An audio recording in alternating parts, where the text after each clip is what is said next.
Are you ready? Yep. Hi, are we ready to convene? Did everyone enjoy the drill? It was exhilarating. I am, but I was going to call it to her. I am not Erica. Erica is up north representing the college well. So I'm guest chairing, so that means no problem. All right. Okay. Any public comment on non-agenda items? Okay. Review and approval of meeting notes from September 19th.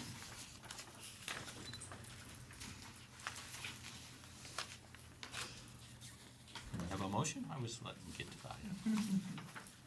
Motion to approve. Okay. Second? Second.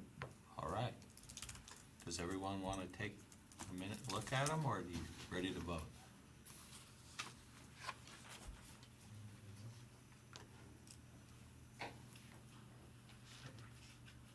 All in favor of approval? Aye. Opposed? Abstain? One abstention.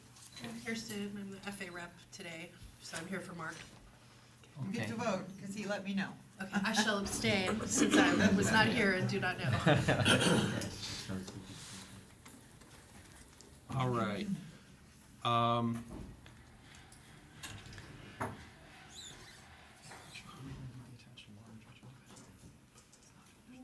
There's nothing about approving the agenda to remove something? You can bring it up because we're. Okay. I believe we've been asked to remove an item from the agenda. Yes. What? AP 4225. Okay. It just hasn't been to Senate yet. All right, so we'll defer it to the next meeting? Thank you. Okay. Or, well, hopefully the next Well, meeting. Yeah. it's a new item, so isn't this the, or you guys were not starting it, which is why. It's originating from CNI. So it needs to go to them. Before even, oh yeah. Okay, and you'll let us know when to put it back on? I sure will. Okay, thank you. All right. There is no superintendent or president's update, because she's not here. Okay, academic affairs update. Thank you. So I'll just give you a few highlights of what's going on. Enrollments were down a little bit from last fall. To give you an idea, as of this morning, we actually have 640 fewer enrollments as compared to the peak of last fall. So I'm not comparing the day-to-day, but I'm comparing the peak. The enrollments actually for this fall are still climbing a little bit because the second 8 week starts next week, and so there's still enrollments that are happening in those courses. From the standpoint of head counts, we're 120 below the peak that occurred in fall 18. But as I said, those numbers are actually still going up and have been going up this week. We have started the process for the hiring of new faculty that would start in fall 2020. And so basically an announcement went out a number of weeks ago. All the applications have come in, and so the process is proceeding. Matt obviously is chairing the Faculty Hiring Prioritization Committee. I believe there are 63 applications, 62? I'm sure, because I think we found. Oh, there was that last one. Yeah, right. And so, and the hope is that the process will be completed right around November 5th, November 6th, so that we can inform HR and we can get those flown before we go away for winter break.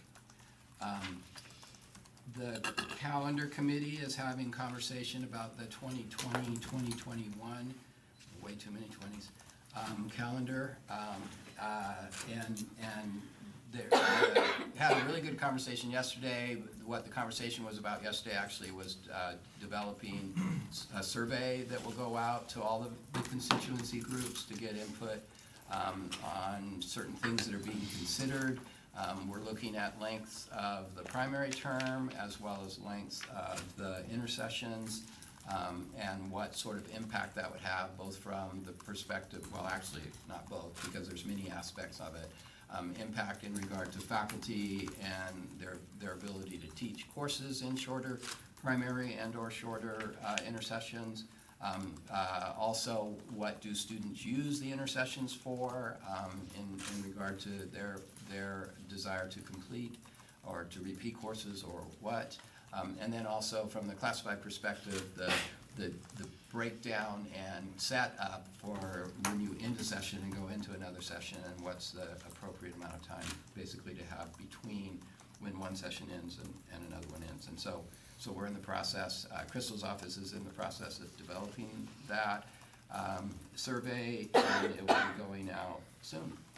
And there will actually be a communication that comes out from Alex's office to give a little bit more background so people aren't surprised by, why am I getting a survey about the calendar, since there has been some past issues in regard to how the calendar has been developed at Pasadena City College, and we want to be transparent and open as we develop the 2020-2021 calendar.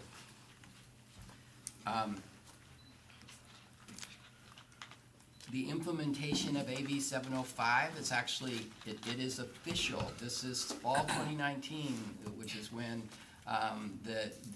probably the biggest part of AB 705 goes into effect, and that is basically that colleges were expected to eliminate all English and math classes below transfer. There's a report that came out from the Campaign for College Opportunity last month. If anyone's interested in, let me know. I can forward you the link to it. This report basically reported on 47 community colleges and where they are in implementation. Those community colleges are in the Central Valley, the Inland Empire, and the greater Los Angeles area. Pasadena City College is part of those 47. It goes in great detail about how those colleges are doing. The thing that I'll note at this point, without going through everything in here, but Pasadena City College is considered one of the high-level implementers. There actually are 7 of the 47 that are in that category in both English and math. We are one of 2 community colleges that 100% of our math, basically entry-level math and English classes are transfer level. We have no math and/or English credit courses that are below transfer in the fall 2019 schedule. And so there are only one other college out of the 47 that has done that. So that's good. We can pat ourselves on the back for that. This also talks about, though, what sort of support are the colleges providing for students to be successful in their college-level English and math classes. And there they don't call out specific colleges in the same way, but we're probably not at the top of the list in regard to that, because we're still working on that. I think one of the things that will be very interested to see is looking at the data from fall 2019 in regard to how we do in our transfer level English and math courses. And then the other aspect of that is we're still working on ESL. ESL has till fall of 2020 to basically have in place what they need to do in regard to AB 705. And we're making progress, but we're not there yet. And so there's still a lot of work to do in ESL. The board last night approved a new dean for health science, Dr. Micah Young. Dr. Micah Young comes to us from the College of the Canyons. He's been there for a little over 4 years, deaning in the same area. And prior to his arrival at College of the Canyons, he was in Chicago, also basically working in a number of colleges there as the dean over the health professions. And so he has a lot of experience in this area. He also is licensed in the state of Illinois and the state of California as an ophthalmologist. So he's coming at health science from a little bit different perspective than the deans that we've had in the past. I'm very excited about his arrival. His first day will be November 4th. Dr. Freund is even more excited about his arrival. Her last day will be November 1st. So if you see her, you might want to congratulate her, reach out to her, and thank her for her 10 years of service to Pasadena City College. And that's all I have. Thank you. Is there anyone from Student Services to give an update? I don't know if we want to tag team. I know one of the things is Transfer Center is working on transfer applications, particularly to Cal State LA, and hosting workshops because of Cal State LA's changes in their requirements for students, as well as to help our students with our newly minted ADTs that Cal States may not have. So they're doing regular walk-ins and appointment workshops in the center, and particularly because we know in the past that Cal State LA, our students have been booted out for technicalities. So it's really important that if students are working on their transfer application, that they go to take advantage of the transfer workshops or the workshops in the transfer center to help them with their applications and to review them, and to not have their friends just review them, but to have some experts review them before they transfer, to make sure they're catching anything or may catch something else. And I don't know if we have an update from Pathways? I mean, the biggest thing is that, again, we've been working numerously with a lot of our other, all the umbrella programs under Pathways. But we're having our poster conference not until December, so we'll announce it then, but it's something for us to start working on. I mean, the biggest thing is that we've reached our goal of having over 2,800 Pathway students. But on top of that, the program itself is serving all first-year students. So that's one of the biggest things that we've changed this year. I'm looking at trying to find some emails from Cynthia to see if anything bigger to announce. But I know one of the things that she'll be having, hosting a breakfast soon for all student services. And I know that's something that we'll be getting a lot more updates on. And yeah, that'll be it. Okay. Yes, sir. So sorry, when Rebecca was talking about Cal State LA, it made me remember something else that I should announce, and that is that Dr. Kiotis, the Dean of Business Engineering and Tech, has been working with a dean and the provost at Cal State LA.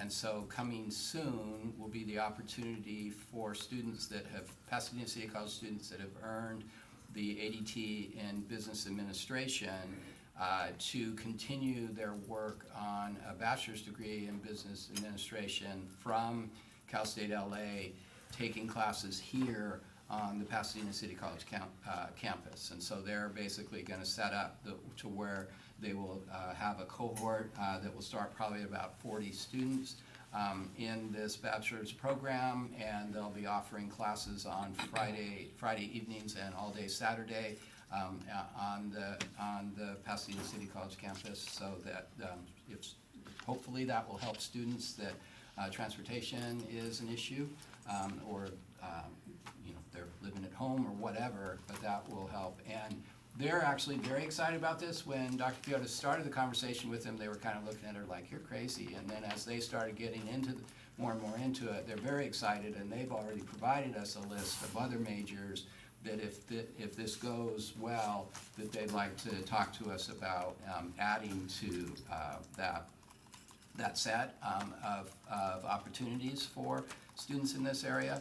And they're also interested in looking at the master's in business administration. So the idea would be that a student could come to Pasadena City College and earn ADT in business administration from Pasadena City College, and then continue to take classes here to receive a bachelor's in business administration from Cal State LA, and then ultimately a master's in business administration here at Pasadena City College, but the master's would be from Cal State LA. So very excited about that. Obviously, still a lot of work to do, but and once we get this up and running, I'll be reaching out to deans and faculty in the other areas so that we can start putting together what we would need to do to have a similar partnership. Yes, sir. I have a question about that. The folks who are teaching these courses at the They're Cal State LA faculty. they're Cal State LA faculty just using our facilities. That's correct. Okay, thank you. Yes.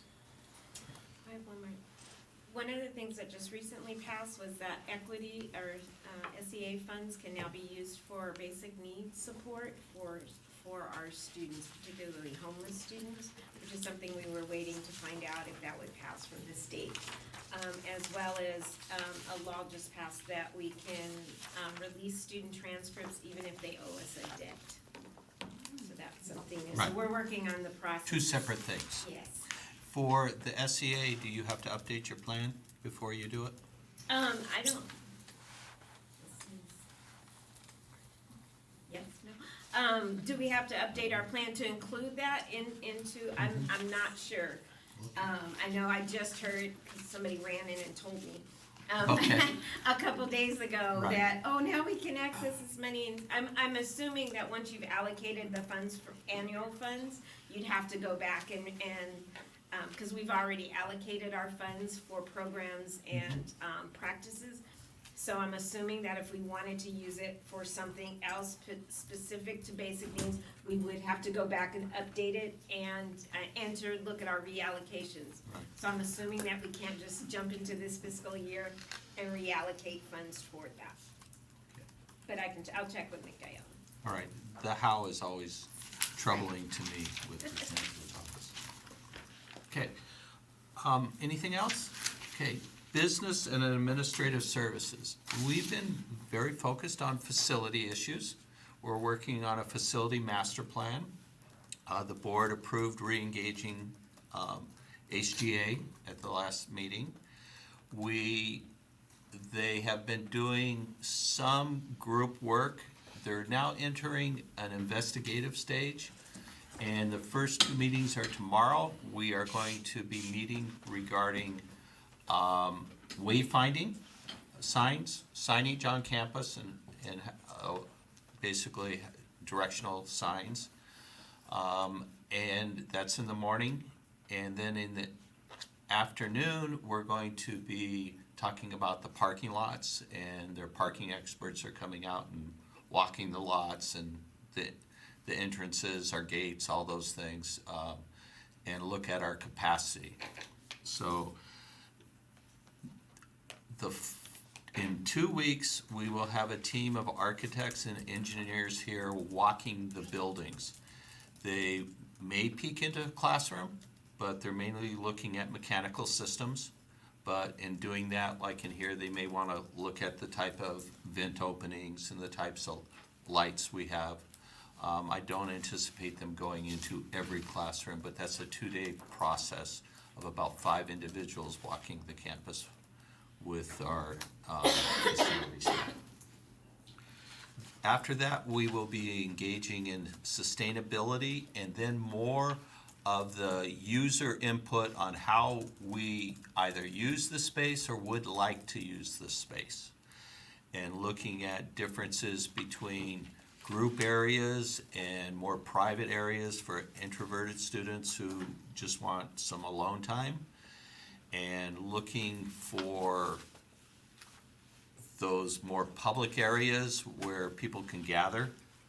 And then looking at classroom and instructional support areas, and then student service areas. So it's moving quickly, and we're roughing out the schedule, and then we'll be reaching out not only to our facilities committee and the members of that committee, but also to other groups to give their input. Yes, sir. So back to the 5 or so folks who will be looking at rooms on the campus. When somebody peeks in a classroom, they can do so invasively or less invasively. Mm-hmm. And I've experienced that while teaching. Somebody opens they're having a conversation outside the room. They open the door, the conversation spills into the room. They're checking for like some facility, something or other. So do you have a sense of like what kind of peeking they're going to be doing? For classrooms in particular?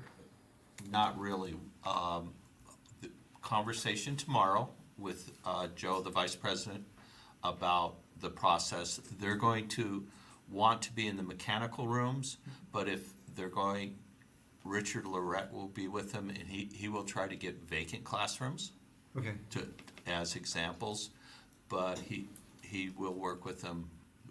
Normally, when I walk with Richard, he looks in the classroom and then he goes like this, and we take a peek. So, but we have 5 strangers. I don't know what they're gonna do. Maybe there could be a pre-meeting to kind of We ask will. for norms. We will, but That would be great. architects, one of those groups that aren't real conformists. But we'll work on Neither it. are faculty. We'll work on it. Okay. Thanks. All right. Yeah, we'll try to be as least disruptive as possible. I appreciate that. All right, and then related to facilities, today we'll be taking a look at some policies that the college does not have. And most of them are to support being able to do financial transactions, borrow money, do a geo bond, things like that. And then the cell phone, which we don't have, which creates tax implications for some of the employees. So that's the update from business. Okay. All right, old items. Do we want to do these one at a time, or just go down the list? Okay. The first one, BP 6100, is the delegation authority of business and fiscal affairs. No, actually, you're going to do 6200. Why do I have this in my? You can use mine. It's still all listed. I apologize for that.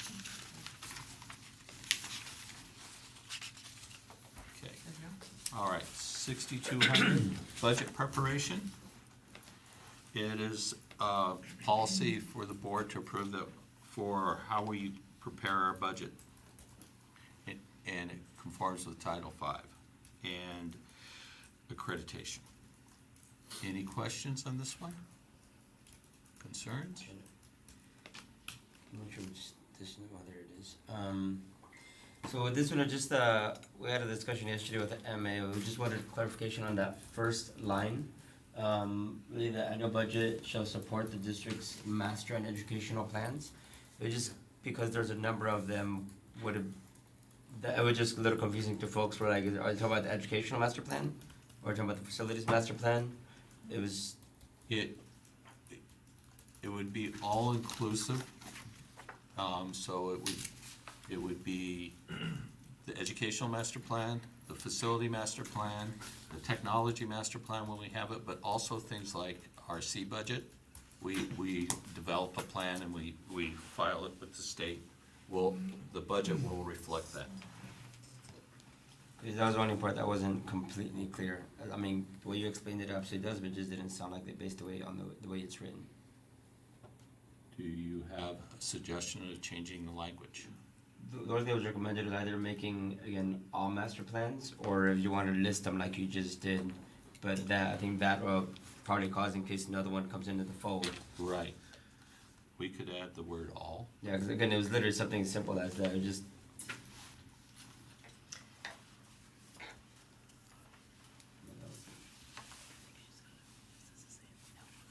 Whether that we approve just based on, hopefully that would change, but everything else is fine. Is the rest of the group comfortable with that change? go.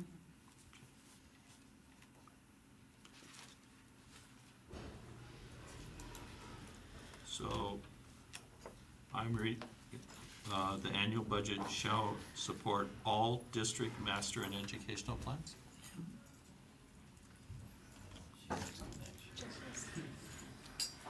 Okay.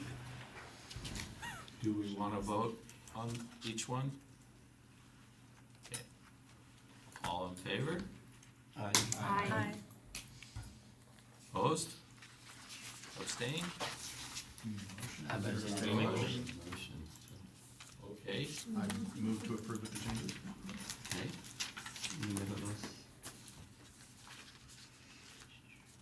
Is there a All in favor? Yeah, I'll second. I think we're good. We're good? Yeah. Okay. 6250, budget management. This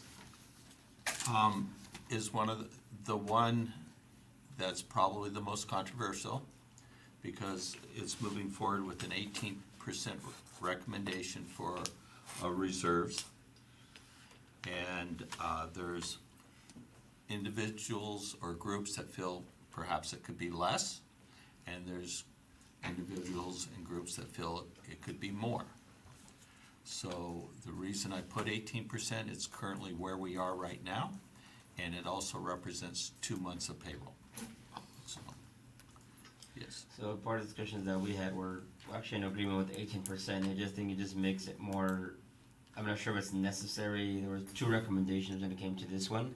I'm not sure that it's necessary to include the language that's following after that, where prudent reserve is defined by the state of China as 5%, because that does pose more questions than probably needs to. But in the same light, instead of that parenthetical, to include literally what you just said, because I know we talked about that last time, where approximately 2 months' salary.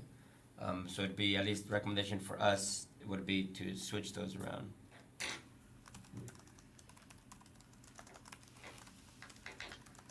Any other points of view on that? I'm suggesting that we table it until it can be vetted completely, and I have a few reasons. One of them is the 5% definition reserve for the chancellor's office, but then also the 2-month salary explanation feels like an unrealistic doomsday scenario that few colleges would have in place. And the 18% is 260% over what's required by the chancellor's office. And so it severely limits the funds that the college has available to work with. So I would like to move that it's tabled and perhaps see a comparison of other schools and what their reserves are. I believe it, first of all, I would like to say I believe we vetted it or in the process of vetting it. Is there a second for the motion?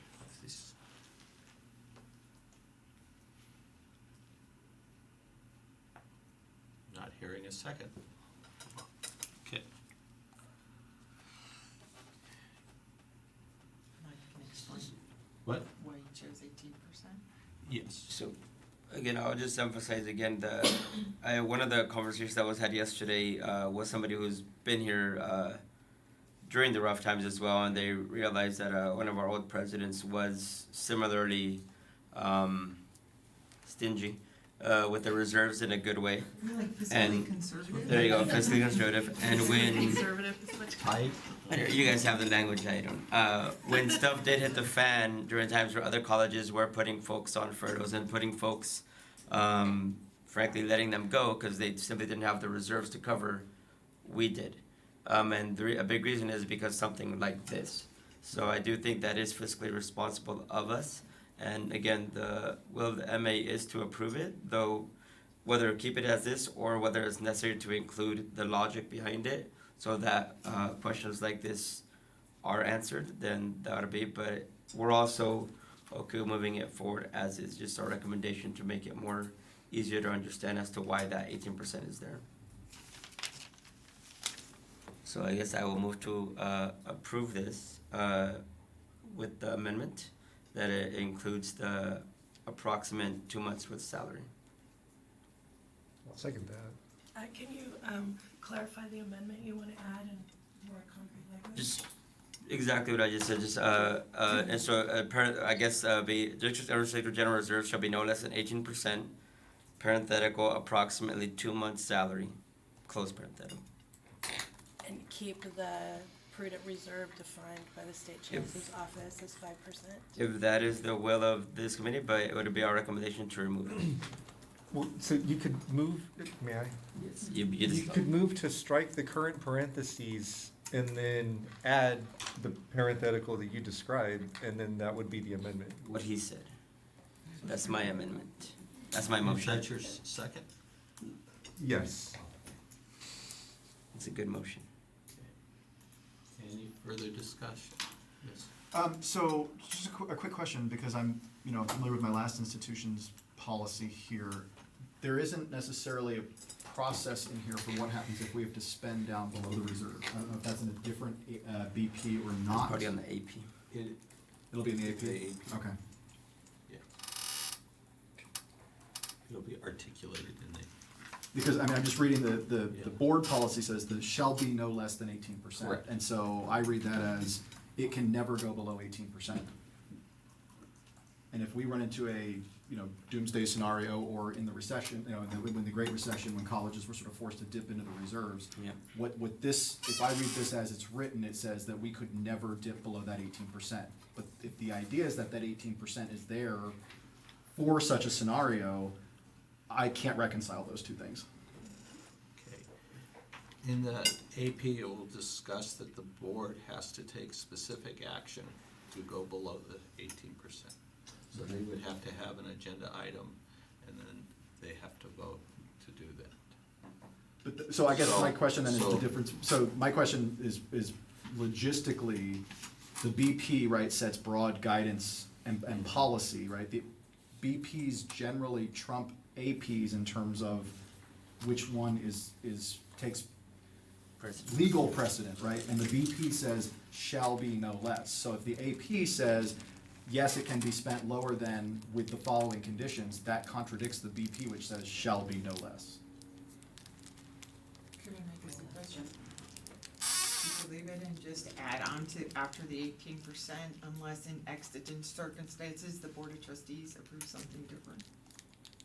Sure, or unless circumstances outlined in AP, whatever are, I mean, I just think we need some sort of, my understanding always is that BPs take priority. And if the BP says shall be no less, I don't see how the AP would conform to it, so. I'd be fine with something like that, I just don't, when I read it letter of the law, it doesn't work. Like an unusable reserve. Right, basically we'd have this money we could never touch, which is not the point of it. And exactly, and the point of the example that I gave earlier, the reason why they did dip into that reserve, that's because we're able to have that much. Whereas we only had 5, we absolutely would have to have how to let people go and not be able to cover salaries. So my motion still stands, and it was seconded, though with this edit, Well, I'm so not sure what needs to. really that should be decided first. Okay, Well, The change in the parentheses so should we be need to decided first. separate out these motions, cause he moved to Yep. approve it with an amendment. And we should approve the amendment. It's arguably The amendment should be. knee deep in parliamentary procedure here. We should Yeah. approve the amendment first. Right. Then decide whether or not to approve the amended policy. Do exactly. we have a second on We that? did have a second, that's Mateo.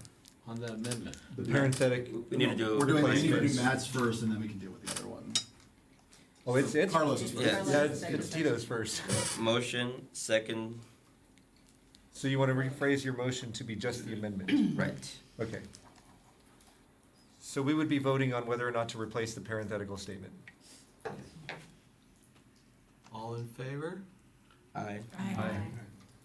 Opposed? Nay. Now we have an And then- amended document, so You can make another amendment. But Sure. they have Move a- to make another amendment.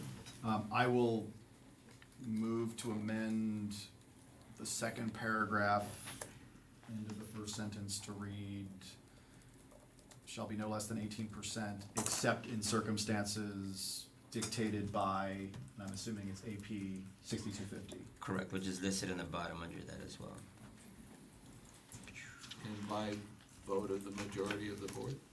Well, that would That would be in AP 6250, right? It actually should be stated in here. So you had wording, I think, You Crystal? had really nice words. Yeah, well, I think we want to say that they shouldn't be doing it willy-nilly, it should be in exigent circumstances. You really wanna put willy-nilly? I've seen that in policies and things. No willy-nilly capital outlay. Chilly Willy guy. Okay. Do you have a recommendation? I'm putting it up. She's ready. Okay. If I could Oh, say I'm- it. Can I ask you a question first? Sure. Help me. Has this body discussed a different percentage at any time, other than 18? It's like something between 5 and 18, or anything Yes. like that? Okay, Yes. got it, okay, thank you. Well, it may have, I think it may have been discussed, but I don't know that this body discussed a different number. I made it, when I was reviewing it, I said, be arranged, but this is why I made this recommendation. And Brack also had the same discussion. How's that? Okay.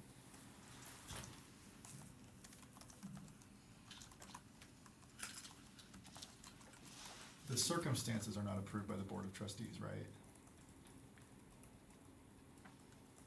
Like the way it reads is the Well, what exigent if I- circumstance, it should be and approved? By approval.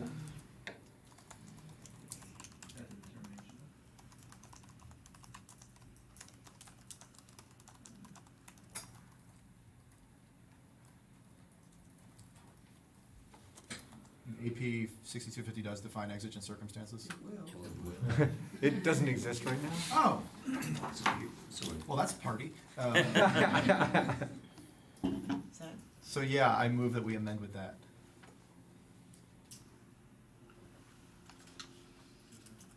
Is there a second? I'll second that. Again, there's options. Okay. Any other discussion? Can I yeah, so we're voting, for this, but we don't yet know what AP 6250 is going to say, so we're voting to approve this language before we know what will be in AP 6250? Yeah. Does it seem more prudent to develop AP 6250 and then come back and vote on this item? We still need to approve AP 6250, so as the body that has seen this, I think, we can, again, with our due diligence, make sure that it actually is part of that. If not, we wouldn't approve that either. So this body will approve AP 6250. Correct. So we're voting on an Just the BP. empty- the creation of an AP Correct. 6250. That seems odd to me. Any vote right now would currently be on the words in bold. Correct. To include those. Then I would recommend a motion to table after the bold is approved, Okay. to bring them together. But it also could be that the BPs are being put into place as part of a kind of a broader process that's gonna be followed by APs, so Okay. there's kind of that. Thank you, that makes sense. Motion second. Motion second. Any further discussion? I want to make sure everyone's, okay. Those in favor? Aye. Opposed? Abstain? Motion Abstain. carries. Okay. you do need to approve the full policy now. You approve the. I need a motion to approve the new and improved, yeah. Okay. So it's a motion to approve 6250 As amended. As amended. Do I have a motion? So moved. Thank you. Second? Thank you. All those in favor? Aye. All those opposed? Nay. Abstentions? Okay. Two. Okay. Motion Okay. Carries, right? Yeah. Okay. Okay. Less controversial. 6,300. Yeah, fiscal management is always less controversial. Yeah, this is, we're gonna do it. Okay.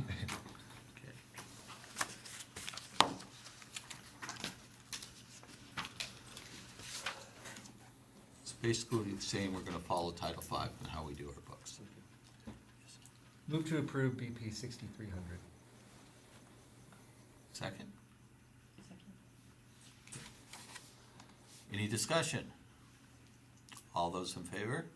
Aye. Opposed? Abstentions? Abstention.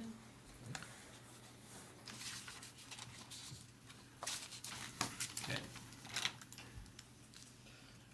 What's next? We have a question. 6307. Actually, I wanted to make a motion. Yes? I'm thinking the controversial stuff is kind of out of the way, so I would move to combine now items 4 through 11. So you're suggesting we combine 6307, 6340, 6450 and 6500? I'm sorry, I meant 4 through 11, all of them. All the rest of them to combine into a single motion. So you wanna do everything all the way through 6740? That's my motion, yes. Okay. Is there? Second. Second. But then we might look at them individually. Okay. All, No. Discussion? 6450, we have concerns. Otherwise, we're fine. okay. Is there any discussion regarding this? Yes, while I would support that for all of them with the exception of 6450. That's the only one we do still have an issue with. Amend to remove 6450. And vote on it separately? Correct. Okay. So that needs a second. Unless it's a friendly amendment. It's not a friendly amendment. Second. Okay. We have an amendment to remove 6450 and discuss that separately. Okay. You've got a first and a second.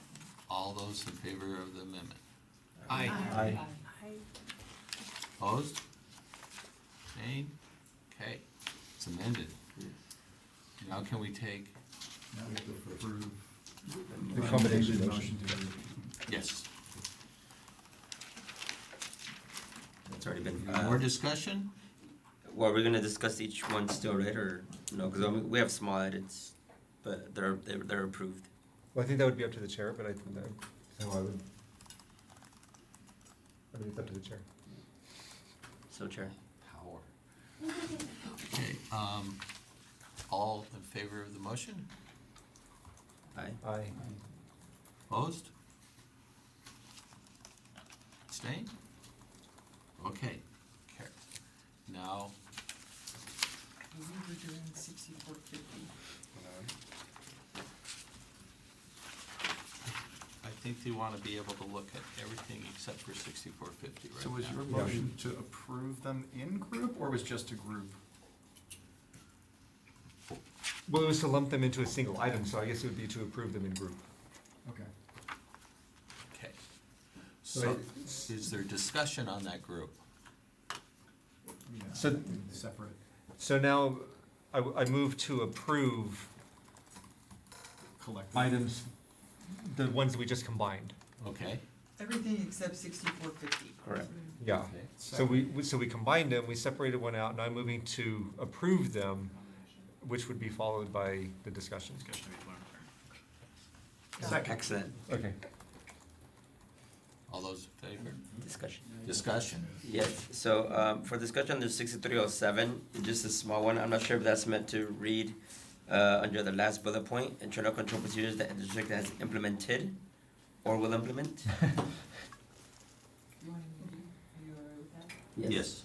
Oh, well, he needs to be right. Grammar is important. Yep. Done? I'm sure there's other stuff, but that's, Okay. but that was for that one. Okay, Yeah, 6040 as is. For 6500, there was a question as far as what is meant by real property. It was assumed to be like real estate, but then in another BP, real property is once again mentioned, but it's more towards like furniture and stuff. it would be things that would be depreciated on itemization. So, $5,000 and up, about it. Yeah, that was rough.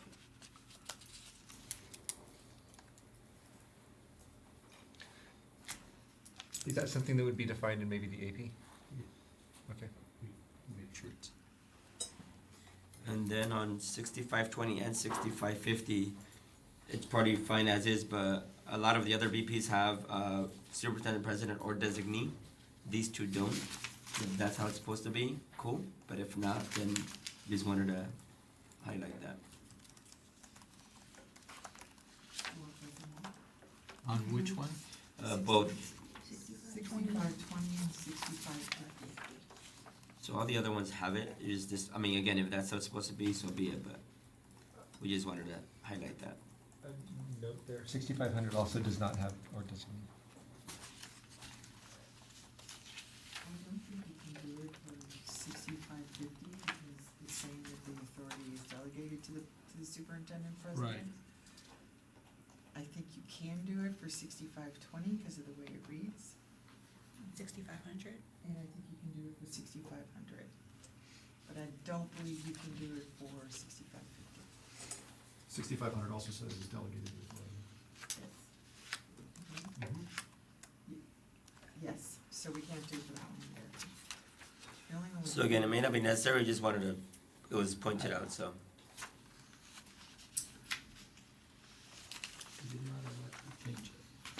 She did not, so I think Correct. we need to let him stand. So it's not an oversight. No, exactly, so, and then lastly, under BP 6600, okay, so this one was a little, again, not controversial, but it was just, some folks felt the wording was off. On the second paragraph says, this construction project shall be supervised by the superintendent president, and the executive facilities and construction shall monitor, where in reality, we know the president isn't actually gonna be supervising work happening, but the executive director of facilities most likely will be the one. So it's just whether if that's,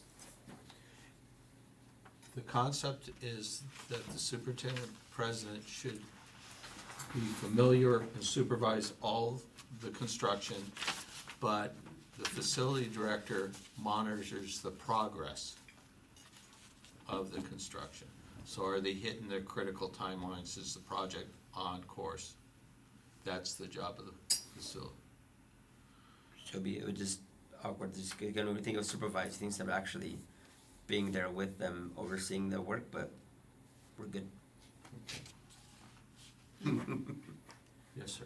I kind of see it as the superintendent president is the supervisor of the executive director of facilities, and so it falls under the umbrella of the superintendent president. Well, that's just because we thought, that was part of the question, we thought Mike was a supervisor of the executive director, and then we just, but again, if you guys don't know the language, it's fine, so it's just questions. It also doesn't say directly supervise. No. Can I just say one thing? This is a board policy, and the board of trustees has one employee, and that's who we've delegated as the supervisor, because that is Oh. the only one they can delegate. There you go. That answers that. And then with the rest of it, good. So many things solved by counting, it's great. Start counting to Start one. counting. All right. All right. Any further discussion? Okay. All those in favor of passing the packet? Aye. Opposed? Abstentions? Passes, okay. Now we wanted to talk about cell phones. Yes. 6450. It was when we were discussing this with the body, it just felt, I know it's a BP, but it just felt that it needed to be more clear on, let me pull up my notes that I wrote. Again, it says district will cover, the value of a cell phone, a cellular telephone provided by the district. So right there, we're talking about providing, like, what does it actually mean? Like, there's been talks where the district would provide funds, but not the actual phone. And the way it reads here, that provide, the phone was provided by the district for business purposes, excludable, again, from an employee's income. District cell phones are not to be used for, again, everything else besides that sentence was fine. It was just not clear to the members present, one, like how exactly, I know the AP would likely spell that out more, but it just felt that it needed to be spelled out a little more here. Okay. The district provides, this is my district issued phone. Okay. And the district provides the device. The physical phone, and everything on this phone is discoverable. Yes. This is my private phone. I have no district business on it. None of this is discoverable unless I did something horrendous to my personal life. I'm working on it. Anyways, so that was the main reason of having two separate. But there's an IRS tax code that says if an employer provides you a phone, it's taxable. Unless it's specifically stated it is for business only. I think the crux of the language here is, when the district provided an employee with the phone, did the district hand the employee a box? Or did the district reimburse? Or did the district give the employee a check? Like, how was the phone You got a obtained? box. We The got a actual- box. So you got the box of Box. the phone? It, And that's how it will always be? IT issued the phone. So it- So it's, like it says, it's, and again, cause there was issues that, they're like, oh, some folks, whether in the past got like a stipend for it or Right. something, which is why we wanted clarification, but if it's, you're physically being given a phone, then this is accurate. A lot of institutions went to giving stipends, but then they found people's personal phones were discoverable. And perhaps I have text messages that would be inappropriate to read at work. Perhaps. Perhaps. Whole different view of you here, Mike. I have adult children. You would not believe what they think is funny.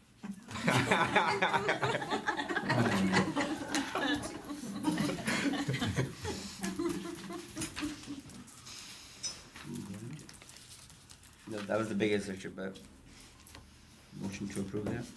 Is there a second to approve? Well, Oh, I have a question. Okay. So for clarification, on the facility side of the house, right, it's usually management that has district provided phones. So for us, when we're out in the field and we have our personal devices, we might come across, I don't know, something unsafe, right? Maybe a hazard or something, so we then have our personal phones, we take a picture of the situation, I mean, are we gonna use the Outlook app, right, to send that to management and be like, hey, I discovered this? I mean, does our phone then, our personal phone then become discoverable? I mean, how do we go about sending hazardous things or, you know, anything that can endanger students? How do you recommend we go about that without using our personal phone to take these I pictures? believe we have to have a more in-depth discussion, but if you have the Outlook app connected to your work email, your phone is discoverable. No, I don't. Yeah, I understand that, but I Folks are like, let me I have take to it. report back to the union on that one. Yeah, it's a discussion we need to have. And yeah, I mean, the first line as well, like, again, or designation, which I mean, who can get one? So it just was this, we definitely want to have conversations about that as well. Yes. Okay. So, One more question. okay, Will there be a process for requesting a phone? So like you bring up a good point, like it may make sense for you guys to have district issued phones, but you typically don't get issued phones. So there'll be a process for requesting phone rather than it just be assigned. Okay. well, I was voluntold, Right. you know, so they may assign two, I believe. Well, that's in the case when somebody has decided that you need one, right? But in the case that an employee decides, I could benefit from this, or whatever. Yeah, we need to have a maybe- process. Maybe in the AP. Yeah. Yes. It's kind of a couple managers that should definitely have one. Yeah. Yeah, Absolutely. I share your concern. Okay. So, I have a motion, I think I heard somebody second. Yes. Are we ready to call for the vote, or is there more discussion? I don't want to cut it off. Okay. All right, call for the vote. All in favor? Aye. Opposed? Any abstentions? Okay, passes. And with that, I believe we're at number 2. I don't. Strategic Planning Committee membership. Yep. That's me. Okay, Every year, College Council asks each of the standing committees to review their charge and membership and make recommendations.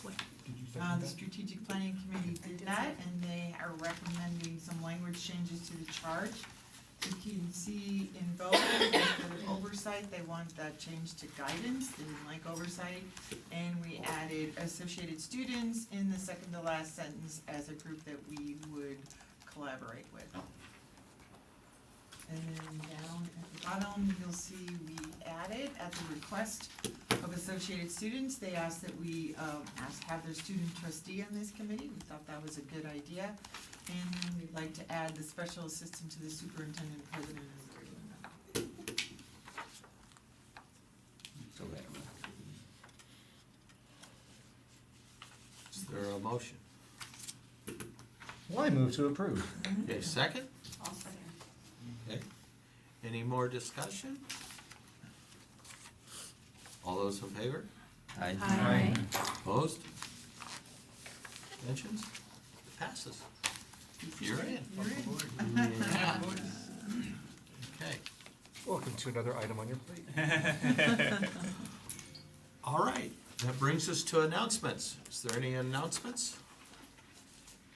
Yes, tonight, there is a documentary viewing in the Circadian Lounge from, in Circadian, from 5 to 8, won't probably last that long. It's gonna be a documentary and screening, again, from 5 in Circadian. And then next week, next Thursday precisely, I'm not sure if, let me see, find it from Pablo. The, Our black and brown is beautiful. yes. There it is. Our Black and Brown is Beautiful. That is going to be Dr. Cesar Cesar Cruz. Will be here on campus and traveling lounge from 10 to 2. It's really focused on empowerment and solidarity of Black and Brown communities. So I encourage folks to attend that as well. And those are the, actually Cynthia will come because she just emailed me. This Saturday is a Latino Heritage Parade as well. And she will be one of the community grand marshals. And our Dr. Jonas will be there as well, so if you can come out, it's here by Villa Parque. There'll be a festival afterwards with some really good music. And that is all my announcements that I can recall. Yes. Two announcements.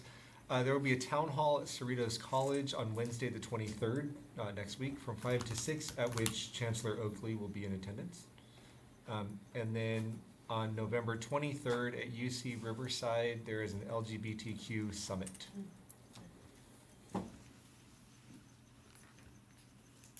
Any other announcements? I have one. Yes. Financially, we'll be hosting Cash for College November 2nd. So if you have any high schoolers that are getting ready to come to college, send them over our way. We'll help them with their financial aid applications November 2nd, Saturday, from 8 to 2. Alex? A couple. Also tonight in Westerbeck at 6 o'clock, we will be hosting a panel discussion with researchers from UC Riverside and journalists from the Pasadena Star News about homelessness, looking for new perspectives. We'll have 3 students sharing their stories about their experiences with housing insecurity. So please stop by. Also on the 22nd of October, this is courtesy of Crystal, from 12 to 1:30 p.m. in Circadian, there's a seminar on understanding and responding to anti-LGBT microaggressions, hosted by Professor Patrick Rock from psychology. What was the time again, please? Noon to 1:30 on the 22nd of October, which is Tuesday. Yes. Today at 1 o'clock in Creveline, the writer in residence at PCC, Debbie Lascar, will be reading from her book, and it's an incredible book. So race and police violence are some of the issues in the book, so hope you can go. Anything else? With that, we'll move to adjournment. Tonight? We're adjourned. The documentary is done. So, Do this to the audience. Crystal, Patrick, Rock presenting in Circadian or Creveline? Circadian. Circadian. Circadian, thank you. Did I say circadian? Circadian. I can't remember. Circadian. What time is that? I'm sorry. Noon to 1:30. 1:30. It was too much, I couldn't keep up. No, I say. Thank you so much. Okay, thank you for your support, Mayor. No, it's not to myself. We are. Are you signing up again? I don't want it. You know, and I